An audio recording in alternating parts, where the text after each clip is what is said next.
नमस्कार, जय हिंद। मैं राजीव शर्मा आपके अपने YouTube चैनल शिव अकेडमी में सभी का स्वागत करता हूं। देखिए, पिछली क्लास में हमने बात की थी दिल्ली पुलिस और उसके बेसिक इंट्रोडक्शन के बारे में कि दिल्ली, जैसा कि मैंने बताया है, मुख्य केंद्र है। तो हमने एक क्लास से स्टार्ट किया, दिल्ली पुलिस की शुरुआत की। पहली क्लास में हमने देखा कि किस प्रकार से बेसिक इंट्रोडक्शन हमने किया, दिल्ली के बारे में हमने जाना, पुलिस के बारे में जाना।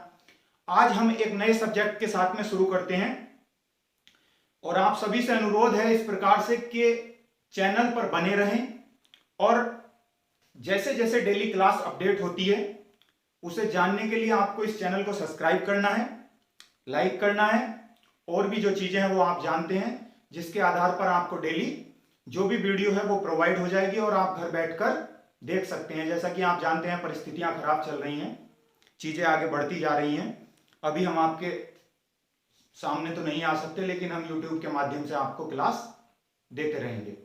चलिए, आज हम बात करते हैं एक नए सब्जेक्ट के साथ में जो दिल्ली पुलिस के सिलेबस में है और हम बात करेंगे, हमने पिछली क्लास में बात की थी सिलेबस की कि किस प्रकार से उसके अंदर क्या क्या चीजें आती हैं, जैसे करंट अफेयर्स हो गया, हिस्ट्री हो गया, इकोनॉमी हो गया, भारतीय संविधान हो गया और भारत का भूगोल हो गया। तो ये मुख्य मुख्य चीजें हैं। हम इनको वन बाय वन करके हम चाह रहे हैं कि 1 से 1.5 महीने के अंदर, यानी कि 40 से 45 दिन के अंदर सारी जो सब्जेक्ट हैं उनको सटीक तरह से, यानी कि एक बात को हम लंबी तरीके से कह सकते हैं और उसी बात को हम ज्यादा बड़ी ना करके छोटी बात में कह सकते हैं। यानी कि बात वही है लेकिन उसका असर जो है क्या है, वो पहले से ज्यादा सटीक है और मजबूत है। तो हम उसी तरीके से, क्योंकि हम सामने क्लास नहीं दे रहे हैं, बच्चों को ऑफलाइन नहीं दे रहे हैं, तो हम ज्यादा डिस्कस ना करके हम बात करेंगे केवल पॉइंट टू पॉइंट, यानी कि हम मुख्य मुख्य बात करेंगे और जल्दी से सारी चीजों को कवर कर लेंगे और दोबारा से उसको, जब तक दिल्ली पुलिस का एग्जाम होता है नवंबर में, प्रस्तावित है, होना चाहिए। सारी चीजें अगर सही रही, नसीब आपके हक में हुआ, तो हम आपके साथ हैं और सारी चीजों को जब तक हम क्लियर करा देंगे। चलिए बात करते हैं हम अपने सब्जेक्ट की, जो आज का हमारा सब्जेक्ट है, और बेसिक इंट्रोडक्शन से ही शुरू करते हैं। यानी कि हम जिस भी बारे में या जिस भी विषय के बारे में हम पढ़ते हैं तो सबसे पहले हमारा यही रोल बनता है कि हम उसके बैकग्राउंड को जानें। हम उसके बैकग्राउंड को जान जाएंगे तो हमको चीजों का पता चल जाएगा कि चीजें कैसे स्टार्ट हुई, कैसे उनको कहा जाता है, क्या एक होते हैं तथ्य, और तथ्य के आधार पर ही हमको क्लियर करने पड़ते हैं कॉन्सेप्ट। ठीक है, तो हम बात करते हैं क्या, आज हमारा जो नया सब्जेक्ट है वो है संविधान। कौन सा सब्जेक्ट है? संविधान।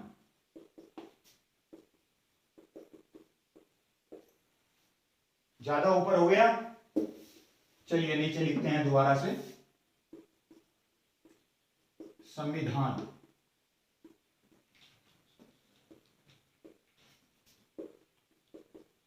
कुछ बच्चे बोल रहे थे कि सर थोड़ा लिखने में जो हम लिख रहे हैं वो साफ नहीं दिखाई दे रहा है, लेकिन आप लिखावट पे और शब्दों पे मत जाइए, केवल ध्यान दीजिए कि मैं बोल क्या रहा हूं, केवल उन पे ध्यान दीजिए कि मेरे द्वारा निकली हुई बात क्या है और उसको सुनिएगा। क्योंकि कुछ चीजें हम देखने से ज्यादा सुन के समझना बेहतर लगता है, हमें बेहतर समझते हैं। ठीक है, चलिए हम बात कर रहे हैं आज एक नए सब्जेक्ट के बारे में जिसका नाम है क्या? कॉन्स्टिट्यूशन। जिसका नाम है क्या? संविधान। और हम सभी जानते हैं कि संविधान ही किसी देश की मुख्य कानून होता है। ऐसा नहीं है कि सभी देशों में संविधान चलता है, कुछ देशों में अपने नियम कानून चलते हैं, जैसे कि सऊदी अरब। संविधान तो हमको पता है कि भारत आजाद हुआ और 26 जनवरी 1950 को पूर्ण रूप से भारत में लागू हो गया, लेकिन उससे पहले भी तो नियम कानून चलते थे। अगर कोई नियम कानून का उल्लंघन करता था तो अंग्रेज उनको क्या देते थे? सजा देते थे। अब सजा किसके अनुसार है? संविधान आईपीसी, यानी कि हमारा भारतीय दंड संहिता, उसी के अनुसार है। ठीक है, भारतीय दंड संहिता 1861 में बनी और सीआरपीसी जिसको बोलते हैं, जो प्रोसेस चलता है जिसमें, वो 1973 में बनी। तो क्या उससे पहले कानून नहीं था? क्या उससे पहले संविधान नहीं था? संविधान था। संविधान जब से था, जब से हम जानते हैं प्राचीन काल में, मैंने आपसे जिक्र किया था कि 600 ईसा पूर्व से लेकर जब महाजनपद काल का उदय होता है तब से ही संविधान था। यानी कि संविधान का मतलब होता है कि वह नियम, वह कानून की किताब जिसके द्वारा किसी देश की शासन सत्ता को चलाया जाता है। समझ गए? तो हम बात कर रहे हैं कि जैसे अशोक ने मौर्य साम्राज्य की स्थापना की, जैसे चंद्रगुप्त मौर्य ने मौर्य साम्राज्य की स्थापना की, उसका बेटा बिंदुसार, उसका बेटा अशोक, इस तरीके से अलग अलग हर्षवर्धन ने लेके नीचे से और कहां तक, जम्मू कश्मीर तक शासन किया। इसी तरीके से कैसे चंद्रगुप्त मौर्य ने नीचे से लेकर कर्नाटक कन्याकुमारी से सेल्यूकस निकेटर यानी कि कहां तक, जम्मू कश्मीर के सिंध प्रांत तक शासन किया। तो क्या उसकी शासन सत्ता कानून से नहीं चलती थी? कानून था, और उस कानून का पालन कैसे किया जाता था वो हम डिस्कस करेंगे, थोड़े शब्दों में अधिक को समझेंगे। तो हम बात कर रहे हैं कि उस समय कैसे व्यवस्थाएं चलती थी, शिलालेखों के माध्यम से चलती थी, पत्थरों पर कानूनों को अंकित कर दिया जाता था। यानी कि जो हमारा राज्य है, उस राज्य के बाहर, उस राज्य के चौराहे पर हमने एक शिलालेख, एक चट्टान या एक पत्थर या एक दीवार, उस पर हमने कानूनों को बता दिया, लिख दिया कि इस प्रकार से इस क्षेत्र में ये वाले कानून लागू होते हैं, और जो इन उक्त कानून का उल्लंघन करेगा उसको उक्त दंड दिया जाएगा। यानी कि जो प्रावधान है, उक्त प्रावधान के अंदर उसको दंडित किया जाएगा। ठीक है? इसी प्रकार से अब संविधान चल रहा है भारत में, और संविधान का हवाला देते हुए ही हमको आजादी है। अगर हमारे मानव अधिकार, हमारे अपने अधिकार, मूल अधिकार, फंडामेंटल, मूल मतलब जमीन से जुड़े हुए, जड़, जिनसे हमारा अस्तित्व बनता है, उसको कहते हैं क्या? मूल। और अधिकार मतलब अधिकार। तो जो हमारे मूल अधिकार है, जो हमको जीना, चलना, बोलना, खाना, पीना, सारी चीजें के अधिकार देते हैं, फ्रीडम देते हैं, आजादी देते हैं, वही हमारे मूल अधिकार हैं। और उन मूल अधिकारों का अगर हनन होता है तो कहां जाता है व्यक्ति? संविधान का हवाला देता है।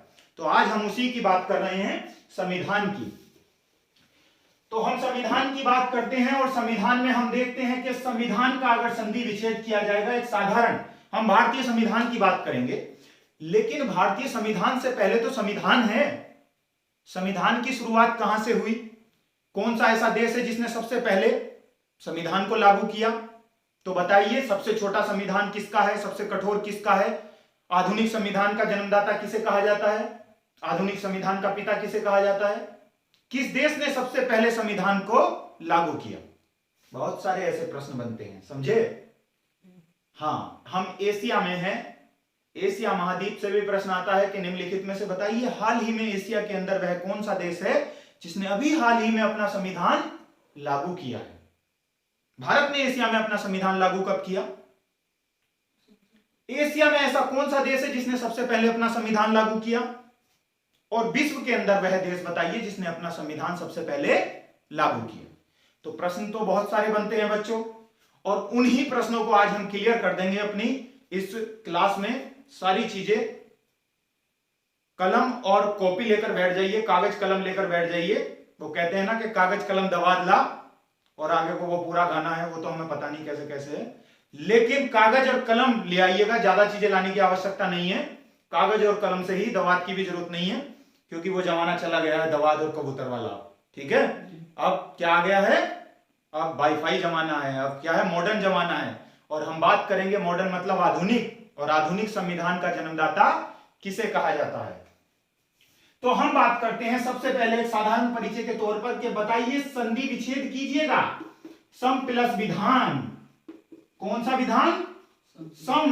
सम मतलब समान, और विधान मतलब कानून। कि संविधान का मतलब ही वह होता है गुरुजी जिसमें वह कानून, वह धारा, वह नियम जो सभी व्यक्ति के लिए क्या हो? समान हो। समझ गए? यानी कि समान नियम, समान कानून, जो हर व्यक्ति, हर वर्ग, हर समुदाय के लिए क्या हो? समान हो, वही क्या होता है? संविधान होता है। दिखाई दे रहा है? इधर ध्यान दो। संविधान, संविधान का संधि विच्छेद है क्या? सम प्लस विधान, यानी कि वह नियम, वह कानून जो हर व्यक्ति, हर वर्ग, हर समुदाय के लिए क्या हो? समान हो, जिसमें कोई भेदभाव ना हो। हालांकि आप जानते हैं आरक्षण को लेकर अलग अलग तरीके से राज्यों में आए दिन फसाद होते रहते हैं, जो सुप्रीम कोर्ट में जाते हैं, जो हमारी जुडिशियल पावर में जाते हैं। जैसे हम सभी जानते हैं कि न्याय विधायिका होती है, उसके बाद में हम जानते हैं कि किस प्रकार से कानून बनता है और कैसे वो जुडिशियरी में जाता है, ठीक है, ठीक, विधायिका, कार्यपालिका और न्यायपालिका, ठीक है। तो हम बात कर रहे हैं संविधान की और हमने बात की कि किस ऐसा कानून जो सभी के लिए समान हो वो क्या कहलाता है, संविधान कहलाता है। चलिए यहां क्लियर हुआ। अब हम आगे बढ़ते हैं कि कॉन्स्टिट्यूशन जो इसको शब्द नाम दिया गया है वो CONSTITUTOR, कॉन्स्टिट्यूटर, कॉन्स्टिट्यूटर शब्द से बना है जिसका मतलब होता है शासन करने वाला सिद्धांत। क्या मतलब होता है, यानी कि वह सिद्धांत जिसके द्वारा क्या किया जाता है, शासन किया जाता है, वो क्या कहलाता है इंग्लिश में, कॉन्स्टिट्यूटर। क्या कहलाता है, कॉन्स्टिट्यूटर। अब हमारे सामने सबसे बड़ा प्रश्न आकर खड़ा हो गया कि बताइए संविधान का जनक भारत में किसे कहा जाता है। ये तो सभी जानते हैं, भीमराव अंबेडकर। किसने लिखा, किसने चित्रकारी की, कहां पर रखा है वर्तमान में, कौन से बर्तन में है, कौन से रसायन में भिगोकर उसकी ओरिजिनल कॉपियों को रखा हुआ है, ये सारी चीजें हम बाद में बात करेंगे। कहां की प्रिंटिंग प्रेस में संविधान छपा भारत का, बताइए। बहुत सारे प्रश्न बनते हैं जो बहुत ज्यादा महत्वपूर्ण है परीक्षा की दृष्टि से, सभी को क्लियर कर देंगे वन बाय वन करके। लेकिन हम सबसे पहले सामान्य परिचय के तौर पर यह जानेंगे, क्योंकि सबसे पहला प्रश्न तो बनता है कि गुरुजी बताइए संविधान जो है उसका जनक कौन है। भाई भारतीय संविधान का जनक तो अंबेडकर हो गए, अंबेडकर साहब हो गए, लेकिन संविधान का वास्तव में जनक कौन है, तो संविधान का जनक कहलाता है कौन, अरस्तु। कौन कहलाता है, अरस्तु।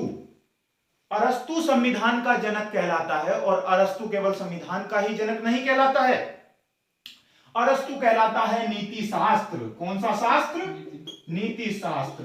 अरस्तु कहलाता है राजनीति शास्त्र, राजनीति शास्त्र। अरस्तु कहलाता है जीव विज्ञान। किसका जनक कहलाता है बच्चों, जीव विज्ञान। अरस्तु कहलाता है क्या, संविधान। इस प्रकार से अरस्तु बहुत सारे ऐसे विषय हैं जिनका जनक कहलाता है। अरस्तु को और कोई काम ही नहीं था, वो किताबें पढ़ता रहता था और दूसरे दूसरे देशों को अपनी राय देता रहता था, और उसी की राय आज पूरे देश में लागू हो रही है और उसी को आधार बनाकर नियम और कानूनों को आगे बढ़ाया जा रहा है। समझ गए। तो हमने साधारण सी बात की कि साहब अरस्तु नाम का एक व्यक्ति था जिसने संविधान को बताया कि संविधान इस प्रकार से ऐसे नियम बनने चाहिए, ऐसे कानून बनने चाहिए और वो इस प्रकार से लागू होने चाहिए। उसने नहीं बताया था कि प्रधानमंत्री, राष्ट्रपति या संसद बनेगी, उसने तो बताया था कोई भी एक मुखिया होगा जो कानून के तौर पर एक किताब का पालन कराएगा। ठीक है। अब हम बात कर रहे हैं कि साहब क्या सभी देशों में संविधान होता है, या संविधान होता है तो क्या लिखित होता है या अलिखित होता है। तो संविधान दोनों तरह के होते हैं। एक संविधान होता है लिखित, कैसा होता है, लिखित, और दूसरा होता है क्या, अलिखित। दूसरा होता है क्या, अलिखित। एक होता है लिखित और दूसरा होता है अलिखित। और लिखित हम जानते हैं, लिखित का सबसे बड़ा उदाहरण क्या है, भारत। कौन सा है, भारत। यहां पर प्रश्न बनता है कि बताइए बच्चों विश्व के अंदर वह कौन सा देश है जिसका सबसे बड़ा लिखित संविधान है। कौन सा है, भारत। विश्व के अंदर सबसे बड़ा हाथ से लिखित, हस्तलिखित संविधान कौन सा है। हालांकि प्रिंटिंग प्रेस से बना है लेकिन उससे पहले तो कॉपियों पर लिख दिया गया था। ठीक है। तो हम बता रहे हैं कि वह बताइए कौन सा देश है जिसका सबसे बड़ा लिखित संविधान है, और उसके बाद में वह कौन सा देश है जिसका अलिखित संविधान है। तो उसका उदाहरण हम एक ही लेंगे और वो क्या है, ब्रिटेन। कौन सा है, ब्रिटेन। ब्रिटेन का संविधान एक अलिखित संविधान है जिसका जो निर्माण हुआ है वो समय समय पर बदलाव के अनुसार हुआ है, तथ्यों के आधार पर हुआ है। जैसे जैसे जरूरतें बढ़ती रही उसी प्रकार से कानून बनते रहे। एक राजा और उसी के अनुसार किस प्रकार से व्यवस्था चलाई गई, यानी कि पहले राजा और उसके बाद प्लस व्यवस्था, और उसी को कहा गया क्या, राज व्यवस्था। ठीक है। तो ये चीजें हैं ब्रिटेन के संविधान में। अब हम बात करते हैं, यहां पर अगला प्रश्न जो बनता है वो ये बनता है कि जरा बताइए आपने जो कहा था कि सबसे पहले संविधान किस देश का लागू हुआ। समझ गए। तो सबसे पहले संविधान होता है लागू, इधर ध्यान दीजिएगा, सबसे पहला देश है अमेरिका। कौन सा देश है, अमेरिका। इसको ही कहा जाता है आधुनिक संविधान का जनक। तो बताओ, पहला प्रश्न यहां पर बना कि बताइए आधुनिक संविधान का जनक कौन सा देश है? अमेरिका। अब यहां पर प्रश्न आ गया कि अमेरिका का संविधान कैसे बना, कब बना, कारण क्या थे? अब मैं आपको बताता हूं कि हिस्ट्री, मॉडर्न हिस्ट्री और संविधान, दो शब्दों का बहुत बड़ा महत्व है। एक उपनिवेशवाद और दूसरा साम्राज्यवाद। कौन सा? इंपीरियलिज्म और कॉलोनिज्म। ठीक है। पहले जब कोई व्यापारी दूसरे देश का व्यक्ति या कोई भी किसी दूसरे शहर का व्यक्ति किसी दूसरे शहर में व्यापार के माध्यम से आता है तो वो सबसे पहले व्यापार करने के लिए एक जगह ढूंढता है। जगह मतलब एक दुकान। व्यापार कहां करेगा? दुकान में करेगा, जगह पर करेगा। वो दुकान क्या उसको स्थायी ले जाएगी? वो उसको लेगा पहले कैसे? किराए पर, पट्टे पर, किसी भी तरह से वो उसको किराए पर या पट्टे पर या जमानत पर लेगा और वहां पर क्या स्टार्ट कर देगा? व्यापार स्टार्ट कर देगा। ठीक है। उसे ही कहते हैं क्या? उसे ही कहते हैं उपनिवेशवाद। क्या कहते हैं? उपनिवेश। यानी कि उसने उपनिवेश कर दिया। कहां पर? दूसरी जगह में। ऐसे ही आप देखते हैं कि कैसे दूसरे देशों के व्यक्ति यहां पर आए। आपने देखा होगा कि कैसे पहले पुर्तगाली, अंग्रेज, सबका हम जिक्र करेंगे, सबके हिस्ट्री के बारे में जानेंगे, क्या कारण रहे हैं, कैसे नींव रखी गई है संविधान की। ठीक है। तो हमने देखा कि कैसे एक व्यक्ति यहां से चलकर दूसरे शहर में पहुंचा, उसने दुकान खोली और दुकान स्टार्ट कर दी और धीरे धीरे धीरे धीरे वहां पर अपनी कॉलोनियां स्थापित कर दी। उसने घर ले लिया, उसने उसी दुकान को नगद खरीद लिया, उसने आसपास के मोहल्लों में जमीन ले ली और वो वहां पर क्या बन गया? शासन करने लगा। धीरे धीरे धीरे धीरे उसने उपनिवेशवाद को बदल दिया। किसमें? साम्राज्यवाद में। वहां के लोगों में उठने बैठने लगा, वहां की राजनीति में हस्तक्षेप करने लगा, आर्थिक मुद्दों पर अपनी राय देने लगा और फिर धीरे धीरे अपनी राय को मजबूत करने लगा और आने वाले समय में वो क्या बन गया? वहां का मुखिया बन गया। उसे ही कहते हैं, ये दो शब्द पर ही टिका है पूरा मॉडर्न हिस्ट्री, पूरा संविधान और पूरा हमारा हिस्ट्री। यानी कि कैसे अंग्रेजों का आगमन होता है। देखिए, दो तरीके से मैं आपको पढ़ा सकता हूं। एक तो बहुत ज्यादा डिटेल में, और क्यों? क्योंकि हमारे पास डिटेल में पढ़ने का समय नहीं है, लेकिन डिटेल में ना पढ़ाकर मैं मुख्य मुख्य चीजों को कम समय में आपको पढ़ाने की कोशिश करूंगा। ठीक है। तो हम आपको सारे सब्जेक्ट क्लियर करा देंगे, दिक्कत नहीं लेनी है बिल्कुल भी।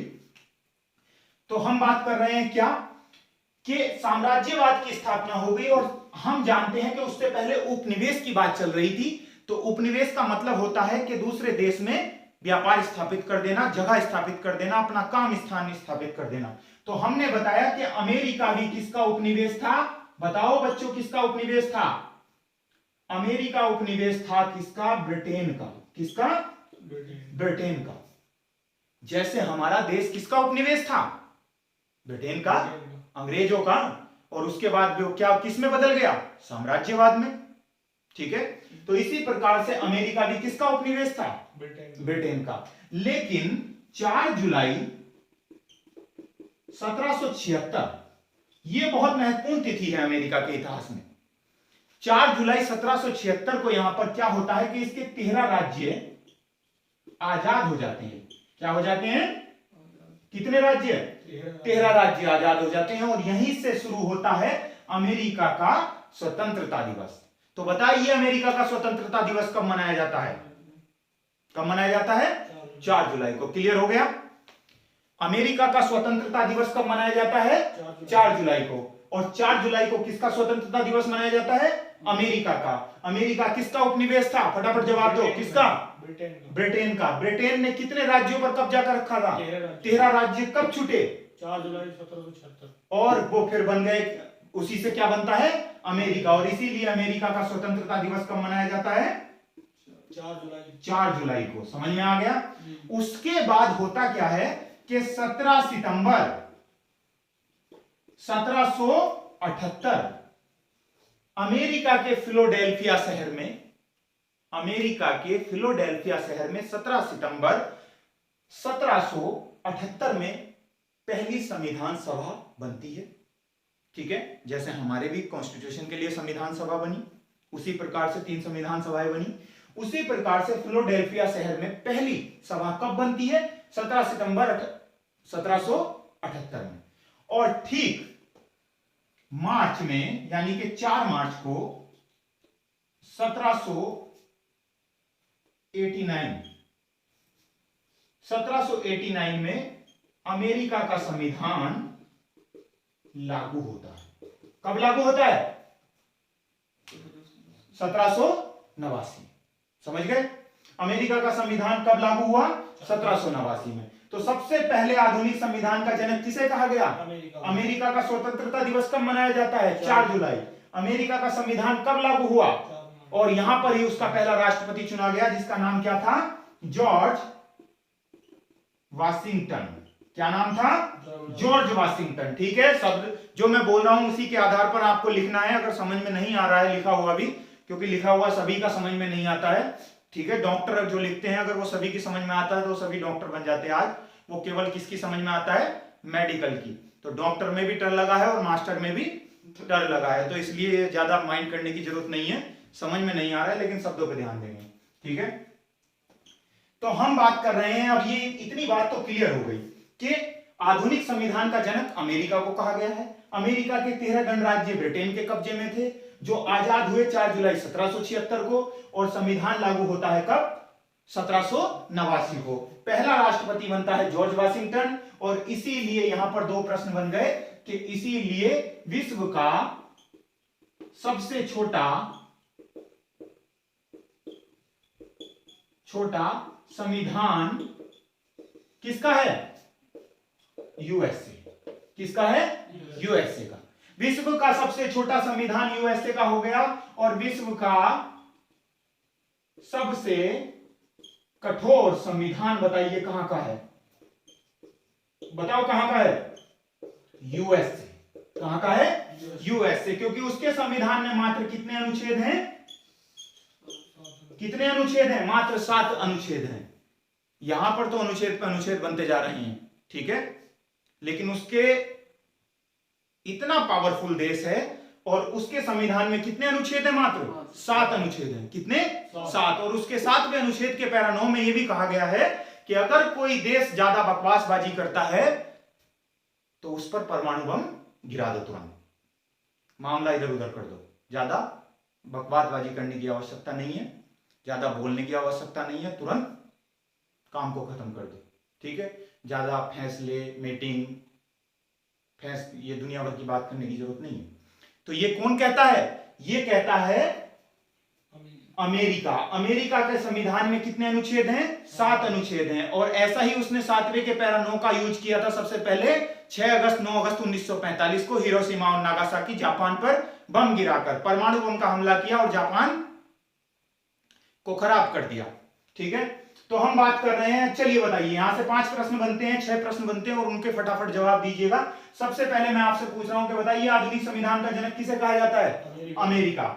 और बताइए अमेरिका के कितने गणराज्य ब्रिटेन के कब्जे में थे? 13। वो कब आजाद हुए? 4 जुलाई 1776। इसीलिए अमेरिका का स्वतंत्रता दिवस कब मनाया जाता है? 4 जुलाई 1776 को। अमेरिका का पहला राष्ट्रपति कौन था? George Washington. पहला राष्ट्रपति कब बना? 1789 में। ठीक है, उसके बाद आप मुझे बताइए विश्व का सबसे छोटा संविधान किस देश का है? यूएसए का। विश्व का सबसे कठोर संविधान किस देश का है? यूएसए। कितने आर्टिकल हैं? 7। ठीक है, और लागू कब हुआ ये मैंने आपको बता दिया है। अब यहां पर दूसरा प्रश्न बनता है कि अब बात आती है हमारे अपने संविधान के बारे में, यानी कि अब हम आते हैं सीधे एशिया। कहां आते हैं? एशिया में। और एशिया में सबसे पहले संविधान लागू होता है किसका? जापान का, लगभग 1860 में। ठीक है, जापान का कब होता है? 1860 में। तो भारत का बताओ कब होता है? 26 जनवरी 1950 को। अरे बोलो, कब लागू होता है? बोलो। 26 जनवरी 1950 को। ठीक है, उसके बाद हम बात कर रहे हैं कि अभी हाल ही में वह कौन सा एशिया का देश है जिसका अभी संविधान लागू हुआ है? तो 2015 को लागू हुआ है। किसका? नेपाल का। किसका लागू हुआ है? नेपाल का 2015।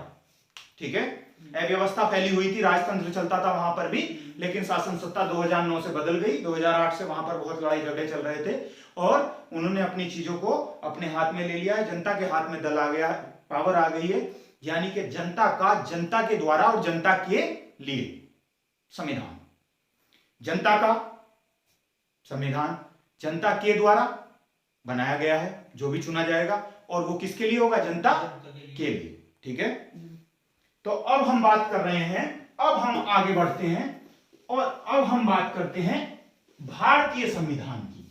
अब यहां पर जुड़ जाएगा क्या? भारतीय। क्या जुड़ गया? भारतीय, यानी कि इंडियन कॉन्स्टिट्यूशन, भारतीय संविधान। ठीक है, ठीक है बच्चों, अब इधर ध्यान देंगे, ये हो गया है हमारा भारतीय संविधान। अब हम बात करेंगे भारत के संविधान के विषय में, क्या क्या चीजें हैं, कैसे कैसे हुई, कैसे कैसे लागू हुई।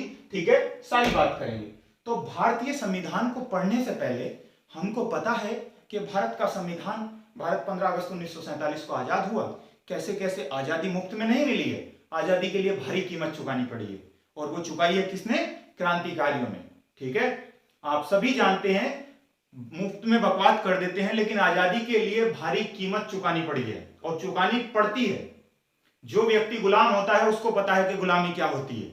ठीक है, और आजादी के लिए भगत सिंह, चंद्रशेखर आजाद, सुभाष चंद्र बोस और भी बहुत सारे ऐसे महान क्रांतिकारी रहे हैं। ये तो मुख्य हैं जिन्हें लोग नहीं जानते हैं और जिन्होंने अपने प्राणों की आहुति दी, हर तरह से उन्होंने साथ दिया, और आज हम उस सीढ़ी पर खड़े हैं जहां से हमको अभिव्यक्ति की आजादी है। हम अपनी बात को रख सकते हैं, कह सकते हैं और मनवा भी सकते हैं। जैसा कि आप देख रहे हो, पिछले काफी दिनों से देख रहे हैं आप कि अगर चाहे जनता तो अपनी बात को मनवाने की कोशिश कर सकती है। अभी आप देख रहे हैं कि टीवी पर क्या चल रहा है, न्यूज में क्या चल रहा है, जो चीजें वास्तव में दिखानी चाहिए वो तो नहीं दिखाई जा रही हैं। बाकी चीजों की कमी नहीं है। जो आ रहे हैं एंकर, उनको क्या कहना है, किस विषय में कहना है, क्या चीजें जरूरी हैं भारत के लिए, वो कोई जिक्र नहीं कर रहा है। तो आजादी मुफ्त में नहीं मिली है, उसके लिए कीमत चुकानी पड़ी है। ठीक है, तो हम बात करते हैं भारतीय संविधान की, और भारतीय संविधान के बारे में बात करेंगे हम उसकी इतिहास की, यानी कि भारतीय संविधान का इतिहास क्या रहा है, कैसे भारत में अंग्रेजों का आक्रमण हुआ बाद में। ठीक है, कैसे उन्होंने व्यापार की नीति से राजनीतिक गतिविधियां अपना ली, कैसे उन्होंने धीरे धीरे पूरे भारत को कब्जा लिया, कैसे उन्होंने यहां के राजाओं से, जिनसे वो परमिशन लेकर काम कर रहे थे, उन राजाओं को ही फिर उनसे परमिशन लेनी पड़ी। वो सारा विषय, यानी कि हम संविधान पढ़ेंगे तो हमें जरूरत है कि हम संविधान के बारे में देखें कि संविधान का विकास कैसे हुआ है, क्या सीढ़ियां वो रही हैं जिनके द्वारा संविधान बनकर आगे आया है जो आज हमारे हाथ में है। ठीक है, तो हम बात करते हैं इतिहास की, और हम जानते हैं, बस यहां से 1600 से देखेंगे हम, और 1600 ईस्वी से लेकर, यानी कि ईस्ट इंडिया कंपनी, यहां से देखेंगे, शॉर्ट में लिख रहा हूं, ईस्ट इंडिया कंपनी कब आई? 1600 में। मुख्य व्यक्ति कौन थे जरा बताओ मुझे? अंग्रेज। हम नहीं बात करेंगे कि कौन अंग्रेज पहले आया, वो इतिहास की बात है। ठीक है, और मिल्टन हॉल आया, कौन से जहाज से आया, और ये सब बातें हम मुख्य व्यक्तियों के बारे में बात करेंगे। तो यहां पर अंग्रेज 1600 को आ जाते हैं, ईस्ट इंडिया कंपनी की स्टेबल कर देते हैं। कहां पर? भारत में। कहां पर कर देते हैं? भारत में। ठीक है, ईस्ट इंडिया कंपनी की स्थापना 1600 में कर दी। यहां से शुरू होती है संविधान की नींव, संविधान की शुरुआत। ठीक है, कैसे कैसे जिन लोगों ने शुरुआत की, जिनके नियम कानून उसमें रखे गए, तो उन्हीं के बारे में हम देखेंगे। 1600 के बाद समय बीतता रहा, आगे बढ़ता रहा, वो शासन करने लगे। 1608 में कैप्टन हॉकिंस, कौन? कैप्टन हॉकिंस सबसे पहले गुजरात में आकर उतरते हैं। कहां पर उतरते हैं? गुजरात में। कहां पर? सूरत। सूरत गुजरात में आकर उतरते हैं। कौन? Captain Hawkins. कब उतरते हैं? 1608 में। उनके जहाज का नाम क्या था? हेक्टर। क्या नाम था? हेक्टर। हेक्टर जहाज से वो आते हैं, पत्र लेकर आते हैं जेम्स का, ठीक है। और जेम्स का पत्र लेकर वो 1608 में, आप सभी जानते हैं, यहां पर सरकार चल रही थी किसकी? जहांगीर की, जिसके पिताजी का नाम था क्या? अकबर। अकबर के नाम से वो पत्र लेकर आते हैं। उनको नहीं पता था कि सरकार चेंज हो गई है। जहांगीर के दरबार में जाकर कहते हैं कि साहब हमको यहां पर क्या, हमको यहां पर जगह चाहिए, व्यापार करने की एक दुकान चाहिए, एक जगह चाहिए, एक छोटा सा जगह दे दीजिए, हम खुद ही उसमें बना लेंगे जो भी बनाना है, और यहां हम आराम से एक कोने में रहकर थोड़ा बहुत व्यापार करना चाहते हैं, मिर्ची मसाले ले जाना चाहते हैं यहां से, ठीक है, क्योंकि मिर्ची मसालों के बिना तो कुछ भी नहीं है। तो मिर्ची मसाले लेने आए थे और पूरी रसोई पर कब्जा कर कर बैठ गए। बहुत गलत बात है, समझ रहे हो? नाइंसाफी है ना, बहुत नाइंसाफी है, ठीक है। तो हम बात करते हैं कि बताइए 1608 में कौन अंग्रेज था जो सबसे पहले गुजरात में आया? Captain Hawkins. कौन से जहाज से? हेक्टर। कौन, कहां पर आकर उतरा? सूरत। किसके दरबार में गया? जहांगीर। जहांगीर के दरबार में जाकर उसने क्या मांगी? अनुमति। क्या मांगी? अनुमति। अनुमति। क्या? व्यापार करने की, दुकान खोलने की, जैसा कि मैंने अभी जिक्र किया था, दुकान खोलने की। उन्होंने कहा कि जगह दे दीजिए। जहांगीर ने उसको जगह दे दी और उसे कहा कि जाओ बना लो अपनी जगह। और यहां पर ध्यान देने वाली बात है कि 1608 कारखाना कहां पर? सूरत। कहां पड़ता है? गुजरात। गुजरात। अब यहां दो प्रश्न आते हैं जो हिस्ट्री में आते हैं, मॉडर्न हिस्ट्री में भी आते हैं, और बच्चे उनका जवाब देने में बौखला जाते हैं, घबरा जाते हैं, मामला खराब हो जाता है। दूसरा यह है कि 1608 में कैप्टन हॉकिंस को क्या मिल गई? अनुमति मिल गई कि जाइए दुकान खोल लीजिए, कर लीजिए, जो भी मिर्ची मसाले आपको बेचने हैं, कोई दिक्कत नहीं, इतना बड़ा देश है, मिर्ची मसाले ही तो बेचने आए हो, लेने आए हो, क्या फर्क पड़ता है, ठीक है। लेकिन उनको क्या पता था कि क्या फर्क पड़ने वाला है, अभी देखते हैं। 1608 के बाद उसने 1608 में शुरू कर दिया क्या? कारखाना बनाना। कहां पर? सूरत में। लेकिन पुर्तगाली पहुंच गए कहां पर? जहांगीर के पास, क्योंकि पुर्तगाली तो पहले से ही यहां पर थे। और जहांगीर के पास पुर्तगाली जाकर कहते हैं, पुर्तगाली गाली देने लगते हैं किसको? जहांगीर को, क्योंकि तो उनके तो नाम में ही गाली है, पुर्तगाली, पुर्तगाल, ठीक है। लेकिन गाली नहीं दी थी, सुनिएगा। जहांगीर से जाकर कहते हैं कि हम जब यहां पहले से ही काम कर रहे हैं, सारी चीजें ठीक चल रही हैं, तो आपने एक नए व्यक्ति को दुकान क्यों दे दी? व्यापार तो हमारा चल रहा है, हम आपको टैक्स दे रहे हैं। उसने कहा कोई दिक्कत नहीं है। तो उन्होंने उसको फोर्स किया और उसने तुरंत जो अनुमति दी थी उसको क्या कर दिया?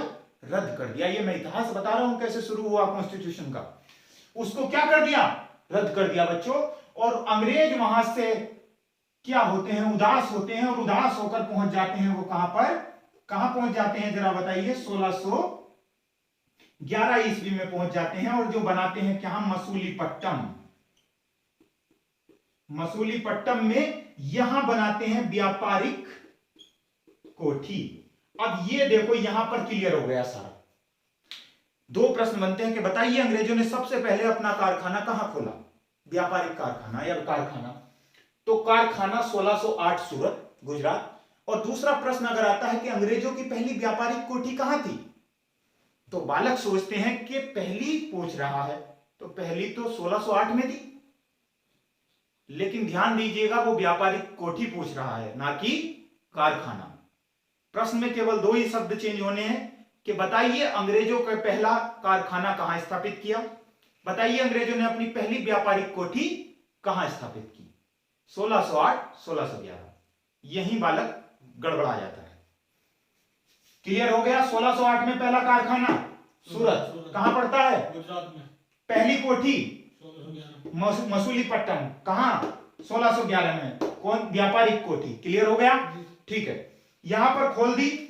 और होता क्या है कि 1612 में जो पुर्तगाली हैं उनके साथ में एक लड़ाई हो जाती है जिसे स्वाजी हाल का युद्ध कहते हैं। 1612 में अंग्रेज जीत जाते हैं, पुर्तगालियों को हरा देते हैं। 1612 में आपस में थोड़ी बहुत उनके बीच में कहासुनी हो रही थी उसी काम को लेकर। अब देखिए 1612 में स्वाजी हाल का जैसे ही युद्ध होता है, अंग्रेज जीत जाते हैं, जिनसे जहांगीर बड़ा प्रसन्न होता है, बोलता है कि ये तो पावरफुल आदमी है, जो यहाँ पे पहले से काम कर रहे हैं उनको भगा दिया पीट के, यानी कि वो कमजोर पड़ गए। तो वो उनको जो कंपनी रुक गई थी कौन सी 1608 की, कौन सा कारखाना, कहां, गुजरात, कहां, सूरत, उसको क्या कर देते हैं दोबारा से, बोलते हैं कि भैया बना लो, क्यों रुके हुए हो। तो वो 1612 में क्या हो जाता है, कंप्लीट हो जाता है 1612 में। समझ गए, क्लियर हो गया ना। 1608 में कारखाना पहला अंग्रेजों का सूरत, मैंने बताया पहला व्यक्ति कैप्टन हॉकिंस, उसके बाद 1615 में आ गया था थॉमस रो भी आया था। तो अब हम बात करते हैं 1612 से हम आगे बढ़े, कहां पहुंचे हम, 1639 मद्रास। आप देखते हैं पूरी मॉडर्न हिस्ट्री में तीन ही ऐसी जगह थी, तीन ही ऐसे बैंक थे। सबसे पहले मद्रास बैंक जो 1806 और बॉम्बे बैंक 1821 और उसके बाद 1800 कुछ में करके तीसरा कलकत्ता, और जिनको बाद में इंपीरियल बैंक बनाया गया 21 में, और 21 के बाद ही उनको बाद में एसबीआई बनाया गया। समझ गए। तो यही प्रेसिडेंसियां थी। सबसे पहली प्रेसिडेंसी कौन सी थी, मद्रास, और दूसरी प्रेसिडेंसी कौन सी थी, बंगाल, और तीसरी प्रेसिडेंसी कौन सी थी बताओ, कलकत्ता। कौन सी थी, कलकत्ता। तो तीन प्रेसिडेंसी ऐसी थी जो सबसे पहले भारत में अंग्रेजों ने स्थापित की थी, और उन्हीं से पूरे भारत को कंट्रोल किया था सबसे पहले। ठीक है, तो हम देखेंगे कि 1639 में वहीं के अंग्रेज ने एक ने मद्रास के एक राजा होते थे, उनसे वहां पर पट्टे पर लिया मद्रास, और वहां पर सबसे पहली फैक्ट्री खोली, सबसे पहली कोठी खोली कौन सी, जिसको मद्रास प्रेसिडेंसी कहा गया। ठीक है, जिसको सेंट फोर्ट जॉर्ज नाम दिया गया। ठीक है, और बाद में 1700 ये मद्रास, ये बॉम्बे है, ये क्या है, बंबई, यानी कि बॉम्बे। ठीक है, अब ठीक हो गया, मद्रास, बंबई और कलकत्ता। ठीक है, तो कलकत्ता उसके बाद खोलते हैं 1693 में, और 1693 में उसको नाम देते हैं, कलकत्ता प्रेसिडेंसी को फोर्ट विलियम का नाम देते हैं, और वहां पर उसका जो मुखिया बनाते हैं वो चार्ल्स आयर को बनाते हैं।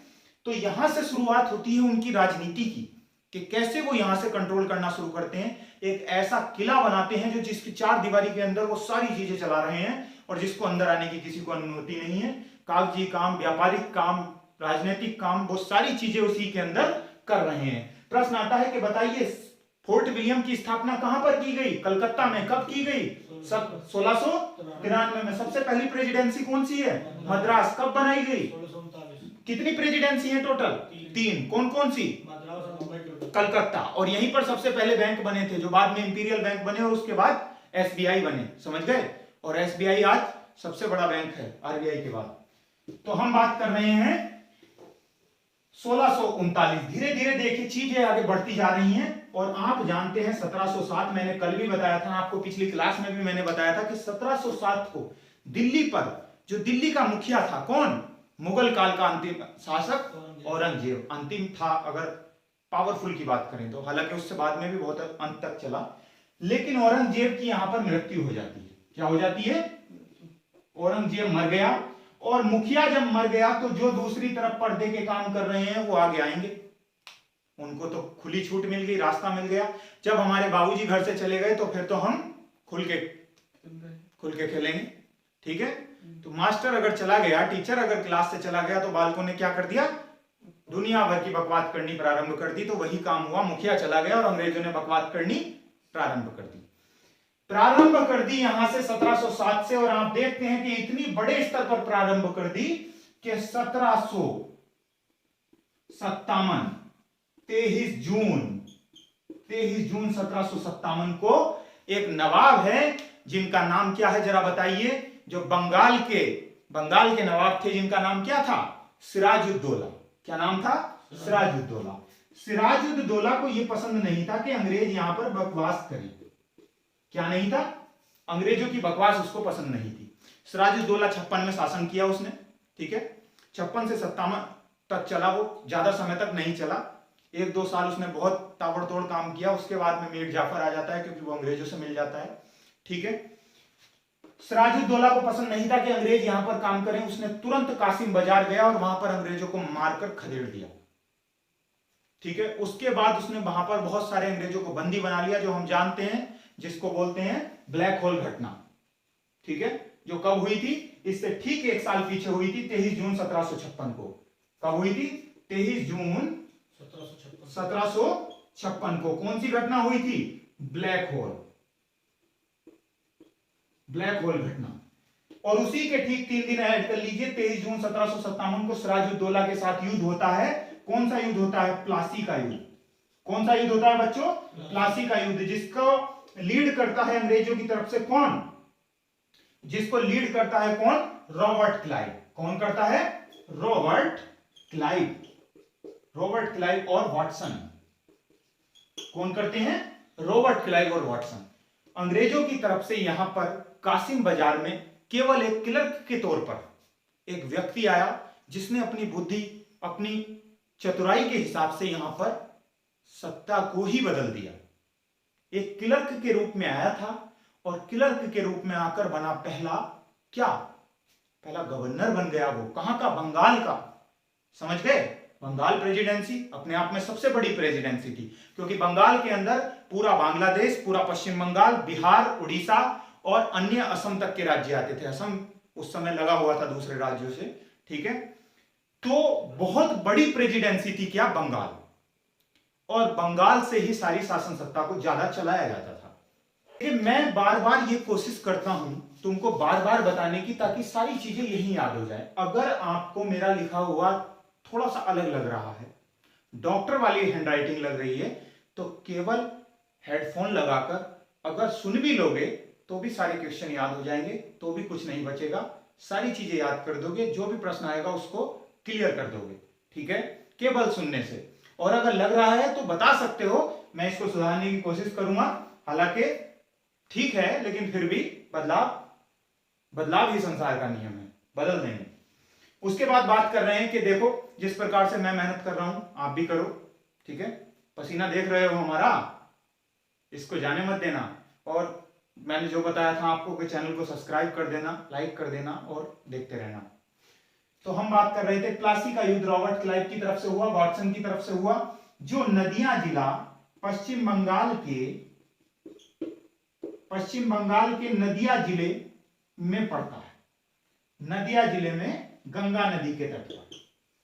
कहां पड़ता है? पश्चिम बंगाल में नदिया डिस्ट्रिक्ट में गंगा जिले के तट पर पड़ता है प्लासी। और प्लासी में ही युद्ध होता है 1757 में। किसका? सिराजुद्दौला और रॉबर्ट क्लाइव का, जिसमें रॉबर्ट क्लाइव जीत जाता है और कौन हार जाता है?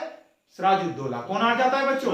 सिराजुद्दौला। और ये ऐसा पहला युद्ध था जहां से प्रश्न बनता है कि बताइए अंग्रेजों का वह भारत के खिलाफ कौन सा पहला युद्ध था जिससे निर्णायक स्थिति, यानी कि जिससे भारत में अंग्रेजों की सत्ता स्थापित हो गई।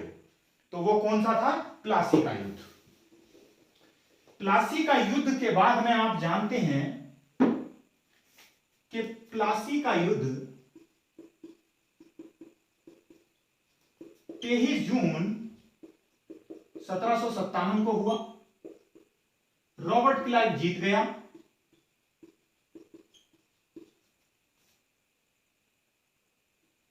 रॉबर्ट क्लाइव जीत गया। ठीक है, उसके बाद मीर जाफर को क्या बना दिया गया? राजा बना दिया गया। कहां का? बंगाल का, क्योंकि बंगाल ही तो मेन जगह थी। बंगाल का राजा किसको बना दिया गया? मीर जाफर को। कौन हार गया? सिराजुद्दौला हार गया। कौन जीत गया? रॉबर्ट क्लाइव जीत गया।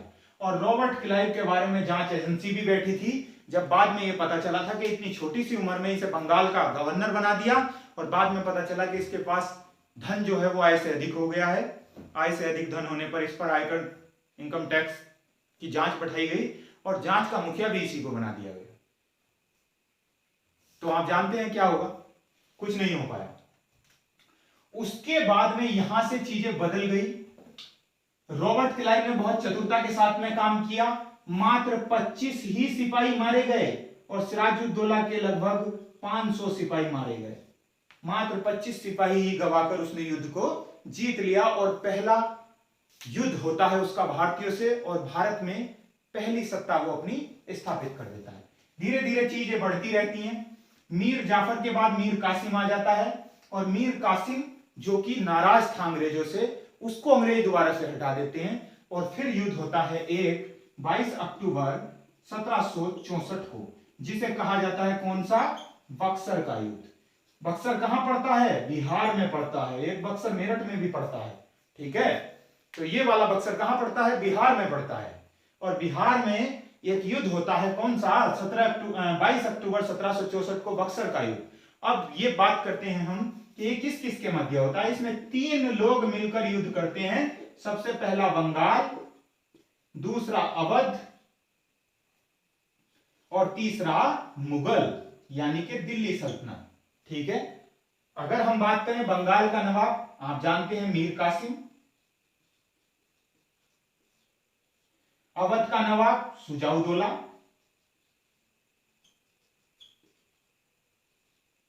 और यहां पर शाह आलम द्वितीय, ठीक है। ये तीनों मिलकर युद्ध करते हैं कौन सा, बक्सर का युद्ध। लेकिन ये भी क्या होते हैं, हार जाते हैं, क्योंकि उसका नेतृत्व करता है कौन, हेक्टर। कौन करता है, हेक्टर। उसका नेतृत्व कौन करता है। और भारत की तरफ से कितने लोग लड़ रहे थे मिलकर, 3। पहला, दूसरा, तीसरा। और आप जानते हैं बंगाल का नवाब मीर कासिम, अवध का सुजाउद्दौला और दिल्ली का सल्तनत पर था उस समय कौन, शाह आलम द्वितीय। लेकिन वो भी क्या हो जाते हैं, ये हार जाते हैं। ये वाला युद्ध हार जाते हैं। और यहां पर पहला प्रश्न तो बनता है एक, और यहां बनता है दूसरा प्रश्न। पहला प्रश्न मैंने बताया कि बताइए वह युद्ध कौन सा है अंग्रेजों का, जिससे भारत में पहला अंग्रेजों के साथ, भारतीयों के साथ युद्ध होता है और यहां पर अंग्रेजों की नींव जम जाती है। कौन सा है, प्लासी का युद्ध। बताइए वह कौन सा युद्ध है जिससे निर्णायक स्थिति बदल गई और अंग्रेजों की शासन सत्ता भारत में मजबूत हो गई। बक्सर का युद्ध, समझ गए। अब आप जानते हैं हम संविधान के निरंतर पास बढ़ रहे हैं। कैसे, हमने 1600 से स्टार्ट किया, ठीक है। 1608 में पहला अंग्रेज आया, और कैसे कैसे 1639 में मद्रास प्रेसिडेंसी, ठीक है। उसके बाद में 1693 में बंगाल प्रेसिडेंसी, 1707 में औरंगजेब की मृत्यु, और फिर आप देख रहे हैं कि कैसे 1757 में पहला युद्ध, 1764 में दूसरा युद्ध। 22 अक्टूबर कहां पड़ता है, बक्सर, बिहार, बिहार में पड़ता है, समझ गए।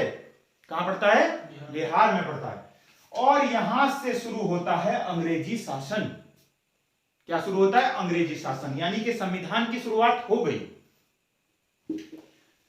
1764 में जीतने के बाद जो उन्होंने जीता, उस जो सारा सिस्टम उन्होंने जीत लिया 1764 में, जिसे बक्सर का युद्ध बोलते हैं। अब वो जो उन्होंने चीजों को जीत लिया, बंगाल जीत लिया, अवध जीत लिया, दिल्ली जीत लिया, अब उस शासन सत्ता को चलाने के लिए उनको क्या बनाने थे, उनको नियम बनाने थे, कानून बनाने थे। जैसा कि हम संविधान की बात कर रहे थे, संविधान तो नहीं बना था तब तक, लेकिन क्या बनाने थे, नियम बनाने थे। वही संविधान में देखने को मिलते हैं। वही बने क्या, संविधान की नींव, समझ गए। और हम जानते हैं कि 1773 हम जानते हैं कि सबसे पहला रेगुलेटिंग एक्ट आया। क्या आया, रेगुलेटिंग एक्ट। समझ गए, शुरू हो गया संविधान जी, संविधान शुरू हो गया ना। 1757 प्लासी, अंग्रेज जीत गए, भारतीय हार गए। 1764 भारत के 3 बड़े राज्य हार गए। कौन, अवध, बंगाल और दिल्ली, जिस पर मुगल शासक तैनात थे, ठीक है। तो अंग्रेजों के हाथ में सत्ता आ गई। अब जब उस सत्ता आ गई तो उस सत्ता को चलाने के लिए उन्हें नियम कानून बनाने थे। कोई भी काम बिना नियम कानून, बिना उसके नहीं बनता है। हम पुलिस की तैयारी कर रहे हैं दिल्ली, तो एक रणनीति के तौर पर करेंगे तो सक्सेस के ज्यादा चांस रहेंगे। अगर हम ऐसे ही करेंगे फर्जी वाली, तो मामला फर्जी हो जाएगा, समझ रहे हो। आप देख रहे हैं कि मेहनत कैसे चल रही है, पसीना निकल रहा है। लाइक करते रहना और सब्सक्राइब भी कर देना। 1773 में रेगुलेटिंग एक्ट आ गया, और यहीं से हम देखेंगे 1773 के बाद कब कब समय समय पर कंपनी ने, ईस्ट इंडिया कंपनी ने समय समय पर सत्ता को चलाने के लिए अलग अलग रेगुलेटिंग एक्ट, चार्टर एक्ट, और फिर 1857 के बाद भारत शासन अधिनियम आते हैं। कैसे कैसे काउंसिलिंग एक्ट आते हैं, और कैसे कैसे फिर अगस्त प्रस्ताव, क्रिप्स मिशन, कैसे कैसे कैबिनेट मिशन, और फिर क्लेमेंट एटली की घोषणा कि हम जून 1948 को भारत को आजाद कर देंगे, चले जाएंगे। ठीक है, तो ये सारी चीजें हम देखेंगे कि किस प्रकार से संविधान का इतिहास, उसका बैकग्राउंड हमने शुरू किया था। अब हम आ गए हैं रेगुलेटिंग एक्ट पे।